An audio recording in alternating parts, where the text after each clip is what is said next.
Il y a 2 ans, sa vie a totalement basculé. Un habitant de Beaune souffre d'acouphènes depuis qu'il a reçu sa 2e injection de vaccin contre le Covid. Il fait partie de ces personnes victimes d'effets secondaires et qui ont bien du mal aujourd'hui à les faire reconnaître. Son témoignage recueilli par François Latour et Thomas Imbert. Reprendre une vie normale, avec ses bruits du quotidien, Benoît y arrive peu à peu. Une lente adaptation depuis juillet 2021. Après ma 2e injection de vaccin, j'ai compris que je ne pouvais plus rester dans des endroits bruyants comme celui-ci. Et du coup, j'évitais absolument. C'était vraiment, je devais changer, renoncer à toutes mes habitudes.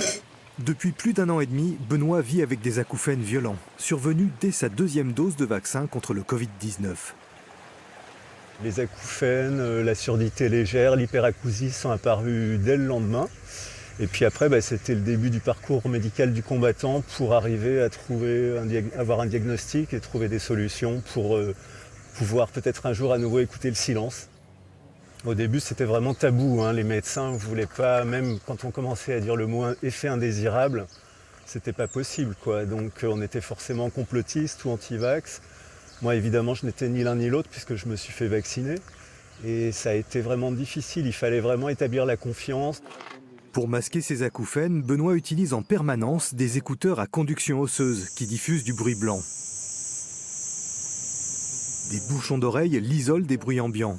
À partir de 2022, un espoir. L'Organisation mondiale de la santé lance un signal en reconnaissant les cas d'acouphènes liés à la vaccination. Le PRAC a évalué les preuves disponibles et a conclu que les cas de vertiges et d'acouphènes sont liés à l'administration du vaccin Covid-19. Un premier pas vers une reconnaissance juridique des acouphènes liés à la vaccination. Benoît a formulé une demande d'indemnisation auprès de l'ONIAM, organisme d'indemnisation des accidents médicaux. Une avocate spécialisée porte son dossier. Ce qui est très compliqué pour une personne qui s'est fait vacciner, c'est de faire reconnaître qu'il y a un lien direct de causalité entre la vaccination et l'effet secondaire. Donc ça demande un certain temps, ça demande aussi un certain consensus médical. Maintenant, aujourd'hui, on a un recul, on commence à avoir un recul, puisque là, on a des effets secondaires qui durent depuis 2 ans. Donc il y a quand même une forme de permanence, de persistance qui s'installe. Mais il y a 1 an, il y a 18 mois, c'était pas le cas.